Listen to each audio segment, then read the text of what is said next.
Guten Morgen. Guten Morgen, and I know you're wondering, you guys are in Italy, why all talking German?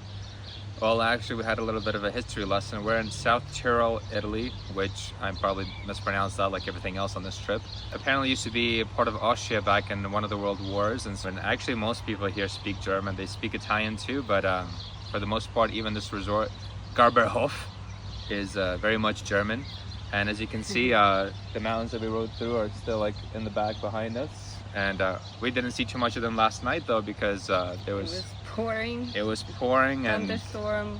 I think the best part was that when Spicy had pointed up on one point, and there was just like you couldn't see anything. You're just like a mountain, and then just like a dark like shadow, like it was in a fog. And I was like, don't worry, we don't have to go through that. Just scrolling on the phone, I'm like, oh no, it's exactly where we have to go. So we packed rain gear with us, which is something else you guys should really consider doing if you do this trip. We bought it from home. You have it in the saddlebags with us, which Hertz provided. But the first day was great. There's some challenging passes, especially because we're not used to riding touring bikes. We were not prepared for this. Yes, and the rules are like certain people sometimes wait to let you through. Certain people don't wait. So you have this very tight turn for your lane, and then the car's coming.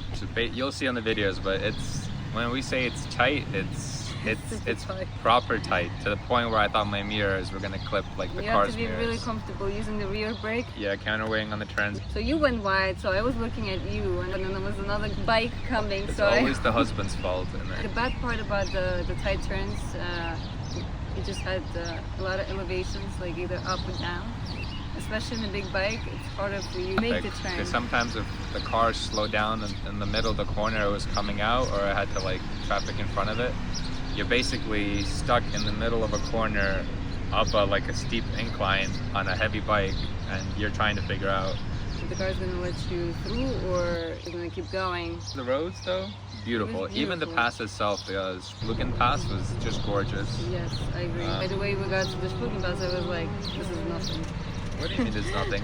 First of all, that road like, is tight. There's no guardrails anywhere on that road, and the only guardrails that are there are like made out of like a thin 2x4 plank of wood, so realistically it's not going to do anything. So I feel like you kind of definitely have to know what you're doing if you're there, and not because it's a crazy road to ride, but if you're just not confident with like the fundamentals of like counterweighing and balancing your bike. A little nerve-wracking, I'm not gonna lie. But then we popped out into Switzerland, which don't speed, by the way, or... Yeah, we were told if you're gonna get caught by the police very strict. They're gonna give you a fine, anything like 3,000 euros, and essentially tow your bike. And however, the solution is you don't actually have to pay the fine if you never go to Switzerland. Yeah, so if you never come back.